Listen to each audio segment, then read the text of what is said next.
ഈ പുഴയും കടന്നിൻ്റെ ഇന്നത്തെ എപ്പിസോഡിലേക്ക് എല്ലാവർക്കും സ്വാഗതം. വീഡിയോ ആദ്യമായി കാണുകയാണെങ്കിൽ സപ്പോർട്ട് ചെയ്ത് സബ്സ്ക്രൈബ് ചെയ്ത് ലൈക്ക് ചെയ്യാൻ മറക്കല്ലേ. വഴിയിൽ വെച്ച് യമുനയെയും വിശാലിനെയും ഒരുമിച്ച് കാണുന്ന ഗംഗ അവൾക്കിനി താൻ കമ്പനി കൊടുത്തോളാമെന്ന് പറഞ്ഞ് വിശാലിനെ പറഞ്ഞയച്ച് തന്റെ മുന്നിൽ പേടിയോടെ നിൽക്കുന്ന യമുനയുടെ കവിളത്ത് ആഞ്ഞടിക്കുകയാണ്. ചേച്ചിയെന്ന് സങ്കടത്തോടെ യമുന വിളിക്കെ അരവിന്ദന്റെ മക്കളുടെ കഥകൾ പറയാൻ മാത്രമേ നാട്ടുകാർക്ക് നേരമുള്ളൂ. അച്ഛൻ മരിച്ചപ്പോ കല്യാണം മുടങ്ങിയതും കിടപ്പാടത്തിന്ന് ഇറക്കി വിട്ടതുമടക്കം ഒടിപ്പും തൊങ്ങലും വെച്ചുള്ള കഥകളൊന്നും അടങ്ങിയിട്ടേയുള്ളൂ. അടുത്തത് തുടങ്ങി വെക്കാൻ പോവുകയാണോ നീ എന്ന് ഗംഗ ദേഷ്യത്തോടെ ചോദിക്കേ. ഗംഗേച്ചി ജയപാലങ്കിളിന്റെ മകനാണല്ലോ എന്ന് കരുതിയിട്ടാ ഞാൻ എന്ന് യമുന. ആരുടെ മോനാണെങ്കിലും എന്താടിയെന്ന് ഗംഗ ചോദിക്കേ.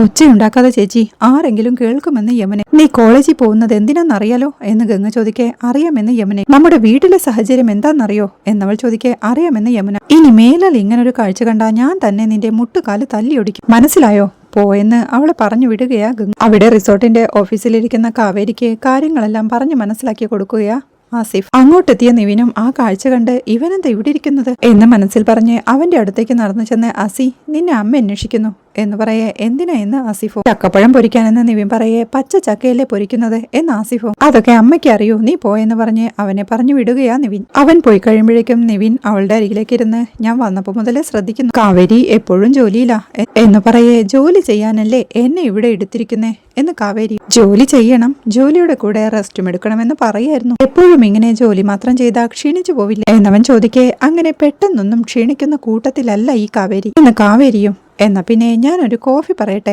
എന്നവൻ ചോദിക്കേ. വേണ്ട എന്ന് കാവേരി. ഉഗ്രൻ കോഫി എവിടത്തെ, ഒന്ന് കുടിച്ചു നോക്ക് എന്നവൻ വീണ്ടും നിർബന്ധിക്കേ. വേണ്ട, ഞാനിപ്പോ കുടിച്ചതേയുള്ളൂ എന്ന് കാവേരി. എനിക്ക് എന്തേലും സംശയമുണ്ടെങ്കിൽ എന്നോട് ചോദിക്കാട്ടോ എന്നവൻ ചോദിക്കേ. ശരി, ഈ റിസോർട്ട് തുടങ്ങിയിട്ട് എത്ര കാലായി എന്ന് കാവേരി ചോദിക്കേ. ഒരു 30 വർഷമായി എന്ന് നിവിൻ പറയേ. ഓ, അത്രയും പഴയതല്ലേ? അപ്പോ നിവിൻ ജനിച്ചു കഴിഞ്ഞിട്ടായിരിക്കുമല്ലേ ഇത് തുടങ്ങിയത് എന്ന് അവളുടെ ചോദ്യം കേൾക്കെ ഒരു ഞെട്ടലോടെ, ഏയ് അല്ലല്ല, എനിക്ക് 30 വയസ്സൊന്നും ഇല്ലെന്ന് പറയായിരുന്നു. ഐ ആം ജസ്റ്റ് 25 എന്നവൻ പറയേ. ഓ അങ്ങനെ, ഞാൻ വിചാരിച്ചു എന്ന് കാവേരി. എന്നെ പറ്റി അങ്ങനെ ആവശ്യമില്ലാത്തതൊന്നും വിചാരിക്കേണ്ട കേട്ടോ എന്ന് നിവിൻ പറയേ. തുടങ്ങുമ്പോ ഇത്രയും വലുതായിരുന്നോ ഇതെന്ന് കാവേരിയും. അല്ല, ഒരു ഒറ്റ മുറിയുന്ന തുടക്കം. ഒരുപാട് യാത്ര ചെയ്യുന്ന ആളാ അച്ഛൻ. അതിന്റെ ഇടയില് ഒരു റിസോർട്ടിൽ താമസിച്ചപ്പോ മനസ്സിൽ തോന്നിയ ഒരു ഐഡിയ. വീട്ടില് അധികമുണ്ടായിരുന്ന ഒരു റൂം ഗസ്റ്റുകൾക്കൊരുക്കി. ആദ്യം ഇതൊരു ഹോം സ്റ്റേ ആയിരുന്നു, പിന്നെ ഓരോ റൂമുകളായി പിടിച്ച് റിസോർട്ട് തുടങ്ങി. ആക്ച്വലി ഇത് കണ്ടിട്ടാ പുഷ്പവാടിയിൽ വേറെ റിസോർട്ടും ഹോം സ്റ്റേയും ഒക്കെ ഉണ്ടായത് എന്നവൻ പറയുന്നത് കേൾക്കെ.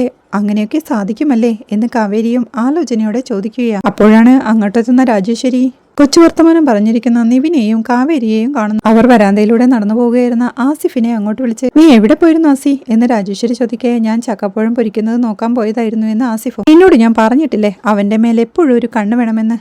പോയി വേണ്ടത് എന്താന്ന് വെച്ചാ ചെയ്യെന്ന് പറഞ്ഞ രാജേശ്വരി അവനെ നിവിന്റെ അടുത്തേക്ക് പറഞ്ഞയക്കുക. നിവിൻ ജസ്റ്റ് എ മിനിറ്റ് എന്ന് ആസിഫ് പറയുമ്പോഴേക്കും അത് ഇഷ്ടമാകാതെ ഇപ്പൊ വരാമേ എന്ന് പറഞ്ഞ് നിവിൻ അവന്റെ അടുത്തേക്ക് ചെല്ലുകയാണ്. എന്താടാ, ഞാൻ അവളോട് സംസാരിച്ചുകൊണ്ടിരിക്കുകയല്ലേ എന്ന് നിവിൻ ദേഷ്യത്തോടെ ചോദിക്കേ. എടാ, മര്യാദക്കാണെങ്കിൽ കണ്ടുണ്ടെങ്കിലും ഇരിക്കാം, അല്ലെങ്കിൽ അതും കൂടി നടക്കൂല. അമ്മ ശ്രദ്ധിക്കുന്നുണ്ട്, വെറുതെ എന്തിനാ കൊച്ചിന്റെ ജോലി കളയുന്നത് എന്ന് ആസിഫിന്റെ ചോദ്യങ്ങൾക്ക് വേണ്ടല്ലേ എന്ന് നിവിന്. വേണ്ട, വാ എന്ന് പറഞ്ഞ് ആസിഫ് നിവിനെ കൂട്ടിക്കൊണ്ടു പോവാൻ തുടങ്ങുമ്പോഴേക്കും കാവേരി നിവിനെ വിളിച്ച്, ഏയ് നിവിൻ, പോവുകയാണോ? എനിക്കൊരു സംശയം കൂടിയുണ്ട് എന്ന് പറയേ. അതിനു മുമ്പേ എനിക്കൊരു സംശയം ക്ലിയർ ചെയ്യാനുണ്ട്. ഈ ചക്കപ്പഴം പൊരിക്കുന്നത് എങ്ങനെയാണെന്ന് ചോദിച്ചു മനസ്സിലാക്കാനുണ്ട്, വാ എന്ന് പറഞ്ഞ് ആസിഫ് അവനെ വിളിച്ചോണ്ട് പോവുകയാ. ഓ, അത് ശരിയാണല്ലോ, അതൊക്കെയായിരിക്കും ഈ റിസോർട്ടിന്റെ വിജയത്തിന് പിന്നിലെ സീക്രട്ട്. എന്തായാലും വീട്ടിൽ ചെന്ന് അമ്മയോട് ചോദിക്കാം എന്ന് പറഞ്ഞ് കാവേരി തന്റെ ജോലി ചെയ്തുകൊണ്ടിരിക്കുക. അവിടെ സ്നേഹതീരത്തിൽ ശാരദയെ കാണാനായി എത്തിയിരിക്കുകയാണ് ജയപാലൻ. ചായ കുടിക്കുന്നതിനിടയിൽ ജയപാലൻ പറയുന്നുണ്ട്, ഇതുവഴി പോയപ്പോ വെറുതെ ഒന്ന് കയറിയെന്നേ ഉള്ളൂ, വിവരങ്ങളൊക്കെ ഒന്ന് അറിഞ്ഞിരിക്കാമെന്ന് വെച്ചു എന്ന് പറയേ.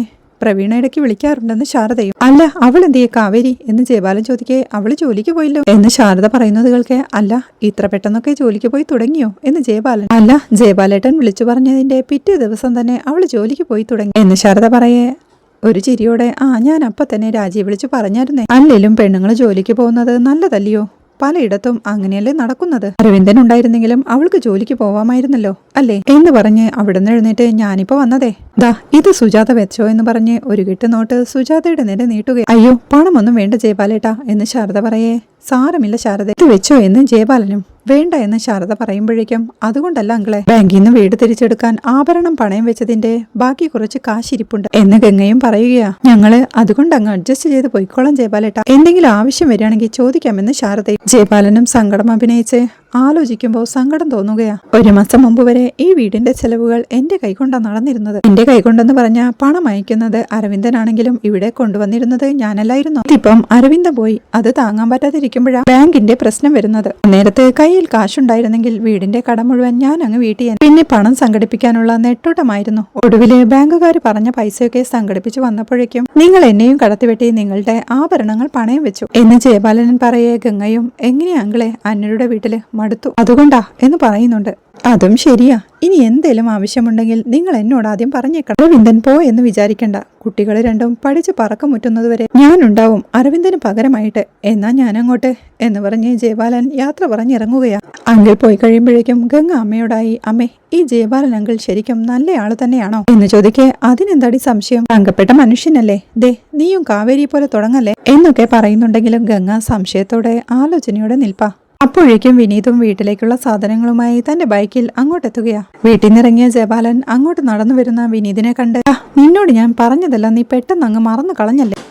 ഈ പെൺകുട്ടികളുടെ കല്യാണം നടക്കണമെങ്കിലേ നിന്നെ ഈ പരിസരത്ത് കാണരുതെന്ന് ഞാൻ പറഞ്ഞതല്ലായിരുന്നോ? അതിനു പകരം നീ എന്താ ചെയ്തേ? എല്ലാ പെൺപിള്ളേരെയും കൂടെ നീ നിന്റെ വീട്ടിൽ കൊണ്ടുപോയി താമസിപ്പിക്കുകയല്ലയോ? ഇനിയിപ്പോ വേറെ പേരൊന്നും കേൾപ്പിക്കാനില്ലല്ലോ എന്നൊക്കെ ജയപാലൻ വഴക്കു പറയേ. അങ്കിളെ ഞാൻ എന്ന് ടെൻഷനോടെ വിനീത്, നിർത്തടാ, നിനക്ക് ഒരുപാട് ന്യായങ്ങൾ പറയാനുണ്ടെന്നൊക്കെ എനിക്കറിയാമേ. 5-6 പെണ്ണുങ്ങളെ പെരുവഴിയിലായപ്പോ അഭയം കൊടുത്തു എന്നൊക്കെ. എടാ ഈ നാട്ടുകാർ പറയുന്നത് ഇതൊന്നുമല്ല. എടാ നിന്നോട് ആര് പറഞ്ഞടാ ഈ രക്ഷകന്റെ വേഷവും കെട്ടി അവതരിക്കാൻ? എടാ അരവിന്ദന്റെ പാതി ശരീരമാ ഈ നിൽക്കുന്നേ. എന്റെ വീട്ടിൽ താമസിക്കായിരുന്നല്ലോ ഇവർക്കെല്ലാവർക്കും കൂടി. നീ അവരെ കൊണ്ടുപോയിട്ട് എന്താ ചെയ്തേ? എടാ മോനെ, നിന്നെ കൊണ്ട് ഇതൊന്നും കൂട്ടിയാ കൂടത്തില്ലടാ. അരവിന്ദൻ മരിക്കുന്ന സമയം തന്നെ ഈ കുടുംബത്തെക്കുറിച്ച് എനിക്ക് ചില പ്ലാനുകളും പദ്ധതികളും ഒക്കെ ഉണ്ടേ. അതിനിടയിലേക്ക് ഒരാവശ്യവുമില്ലാതെ നീ കയറി വരണ്ട എന്ന് ചിരിയോടെ പറഞ്ഞ് ക്രൂരതയോടെ നോക്കിക്കൊണ്ട് വന്നാ എന്ന് ഭീഷണിപ്പെടുത്തുകയാണ്. അപ്പോഴേക്കും ശാരദ അങ്ങോട്ട് വന്ന് ജയപാലേട്ടൻ പോയില്ലായിരുന്നോ എന്ന് ചോദിക്കേ. ഒരു ചിരിയോടെ, ഇല്ല, പുറത്തിറങ്ങിയപ്പോഴാ ഇവനെ കണ്ടതേ, പിന്നെ ഞങ്ങളൊരു കുശലം പറഞ്ഞങ്ങ് നിന്നു എന്ന് ശാരദയോടായി പറഞ്ഞ് വിനീതിനോടായി,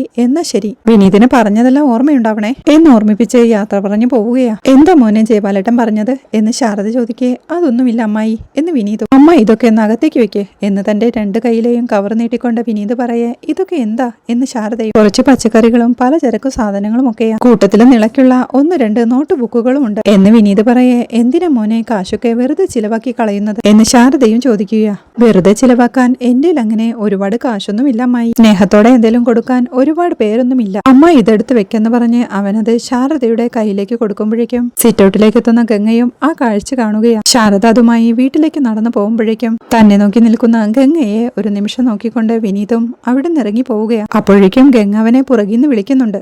വിനീതേട്ടാന്നുള്ള അവളുടെ വിളികയ്ക്ക് വിനീത് തിരിഞ്ഞു നിൽക്കെ ഗംഗ അവന്റെ അരികിലേക്ക് നടന്നു വരികയാ. എന്താ ഗംഗയെന്ന് വിനീത് ചോദിക്കേ. ഈ എംബ്രോയിഡറി ചെയ്യുമ്പോൾ ഗ്ലൗസ് തയ്ക്കുന്ന കണ്ണാടിയില്ലേ അതെവിടെ കിട്ടും എന്നവൾ ചോദിക്കേ. അതിന് ടൗണിൽ തന്നെ പോണം ഗംഗ എന്ന് വിനീതും. ഇവിടെ ശിവക്ഷേത്രത്തിനടുത്ത് ഒരു കടയുണ്ടായിരുന്നില്ലേ, ഇവിടുന്ന് ഞാൻ വാങ്ങിച്ചോണ്ടിരുന്നേ. കുറച്ചു ദിവസമായിട്ട് ആ കട അടഞ്ഞു കിടക്കുക എന്നവൾ പറയേ. അതിന്റെ ഉടമസ്ഥനെ കടയൊക്കെ പൂട്ടി വിദേശത്ത് പോയി എന്ന് വിനീതും. എങ്കിൽ കട പറഞ്ഞു തന്നാ മതി, വാങ്ങിച്ചോളാമെന്ന് ഗംഗയും. എന്തായാലും ഞാൻ ടൗണിൽ പോകുന്നുണ്ട്, അപ്പൊ വാങ്ങിച്ചോളാമെന്ന് വിനീതും. കട പറഞ്ഞു തന്നാ മതി, അതെനിക്ക് സൗകര്യമായിരിക്കും, എനിക്കിത് ഇടയ്ക്കിടെ ആവശ്യം വരുന്നതാ എന്ന് ഗംഗ പറയേ. അപ്പോഴൊക്കെ എന്നോട് പറഞ്ഞാൽ മതി എന്ന് വിനീത്. എപ്പോഴും എങ്ങനെയാ വിനീതേട്ടനെ ബുദ്ധിമുട്ടിക്കുന്നത് എന്ന് ഗംഗ ചോദിക്കേ. ബുദ്ധിമുട്ടിക്കുകയാണെന്ന് ഗംഗയുടെ തോന്നലല്ലേ, എനിക്ക് സന്തോഷമാണെങ്കിൽ എന്ന് വിനീതു. അത് കേൾക്കെ അവൾ നാണത്തോടെ മുഖം കുനിക്കുമ്പോഴേക്കും ഇതല്ലാതെ വേറെന്തെങ്കിലും വാങ്ങാനുണ്ടോ എന്ന് വിനീതു. ഇല്ലെന്ന് അവൾ പറയേ. ശരി എന്ന് പറഞ്ഞ് വിനീത് നടന്നു നീങ്ങുകയാണ്. രാത്രിയാവുമ്പോൾ ഡൈനിങ് ടേബിളിൽ വെച്ച് ചപ്പാത്തി ഉണ്ടാക്കുന്ന തിരക്കില ശാരദയും ഗംഗയും. നിളയും യമുനയും അവിടെ ഇരുന്ന് പഠിക്കുന്നുമുണ്ട്. കാവേരിയെ കാണാഞ്ഞ് അവൾ ഇതുവരെ വന്നില്ലല്ലോടി എന്ന് അമ്മ ചോദിക്കേ.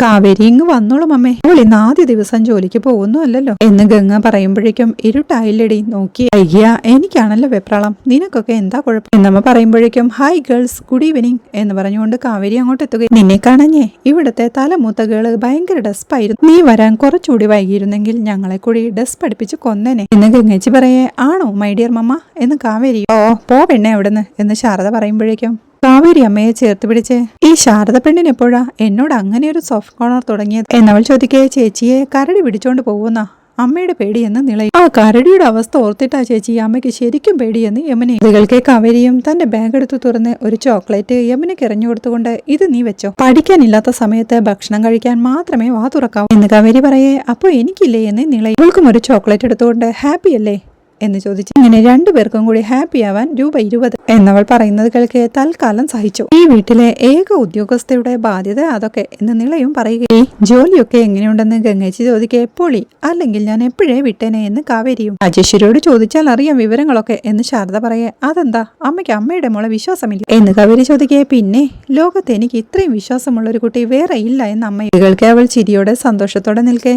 അതെ, ഇത് ചപ്പാത്തിയാണല്ലോ, ഇത് എത്ര അടിച്ചു പരത്തിയാലും ഇത് പൊറോട്ടയാവാൻ പോകുന്നില്ല. അതുപോലെ എന്റെ മോളുടെ സ്വഭാവത്തിൽ ഒരു കാലത്ത് ഒരു മാറ്റവും ഉണ്ടാവാൻ പോകുന്നില്ലെന്ന് എനിക്കറിയാമെന്ന് അമ്മയും. അത് കേൾക്കെ അവൾ പരിഭവത്തോടെ നിൽക്കുമ്പോഴേക്കും അവിടുത്തെ ഭക്ഷണമൊക്കെ എങ്ങനെയുണ്ടെന്ന് ഗംഗേച്ചി ചോദിക്കുകയാണ്. ഭക്ഷണത്തിന്റെ കാര്യം പറയാനുണ്ടോ, അട്ടഹാസം എന്നവൾ പറയുന്നത് കേൾക്കെ. അതെന്താടി, ഭക്ഷണം കഴിച്ചു കഴിഞ്ഞാൽ എല്ലാവരും എഴുന്നേറ്റ് നിന്ന് അട്ടഹസിച്ച് ചിരിക്കോ എന്ന് അമ്മ. അല്ലമ്മ, സത്യം പറഞ്ഞ എഴുന്നേറ്റ് നിന്ന് തൊഴണം. നമ്മൾ കഴിക്കും പോലെ കപ്പയും ചക്കയും ചപ്പാത്തിയും ഒന്നുമല്ല, ചിക്കൻ ചൈനീസ്, പൊട്ടറ്റോ പെരളൻ എന്നൊക്കെ കേട്ടിട്ടില്ലേ? പിന്നെ വെണ്ടയ്ക്കയും മുട്ടയും കൂട്ടി ഒരു തോരനുണ്ട്, പിന്നെ ബീഫ് ചേർത്തുള്ള ഒരു പിടി വേറെ. ഇതിന്റെയൊക്കെ പേര് കേട്ടാൽ തന്നെ വായി കൂടി കപ്പലോടിക്കാം. പിന്നെ കഴിക്കുമ്പോഴത്തെ കാര്യം പറയാനുണ്ടോ എന്ന് കാവേരി പറയുമ്പോഴേക്കും അയ്യോ പറഞ്ഞു നന്നായി കേട്ടോ, ഇന്ന് മാവ് ഇത്തിരി കുറവാ, 4 ചപ്പാത്തി കുറവായിരിക്കും, നിനക്ക് വേണ്ടല്ലോ, നീ ഭക്ഷണം കഴിച്ചതാണല്ലോ എന്നമ്മ ചോദിക്കേ. അയ്യോ ചതിക്കല്ലേ അമ്മേ, ചതിക്കല്ലേ എന്ന് കാവേരിയും. എന്തൊക്കെയുണ്ടെന്ന് പറഞ്ഞിട്ടെന്താ, അമ്മ ഉണ്ടാക്കുന്ന കൈപുണ്യം ഉണ്ടാവോ? അച്ഛനുണ്ടായിരുന്ന കാലത്തെ നമ്മളൊരു ഹോം സ്റ്റേ തുടങ്ങുന്ന കാര്യം സംസാരിച്ചിരുന്നതാ എന്നവൾ പറഞ്ഞു തുടങ്ങുമ്പോഴേക്കും അടുക്കളയിൽ നിന്നും കുക്കറിന്റെ വിസിലടി കേട്ട്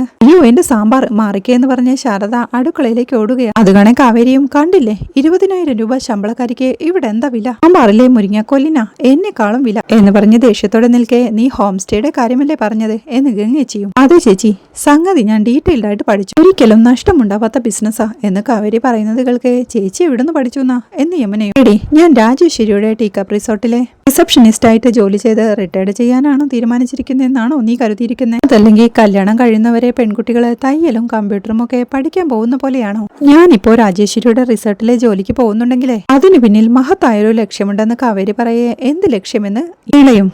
എടി, ഈ രാജേശ്വരി സത്യപാലൻ എന്ന സ്ത്രീയെ എനിക്ക് അടിമുടി വെറുപ്പാ. പക്ഷേ ഒരു കാര്യത്തിൽ മാത്രമാ ബഹുമാനം, അവരുടെ ഡിറ്റർമിനേഷൻ. ഒരു ബിസിനസ് ലേഡി എന്നുള്ള നിലയിൽ ഒരു സാമ്രാജ്യം വളർത്തിയെടുക്കാനുള്ള കഴിവ്, അതൊക്കെ കണ്ടുപഠിക്കേണ്ടത് തന്നെയാ എന്ന് കാവേരി പറയേ.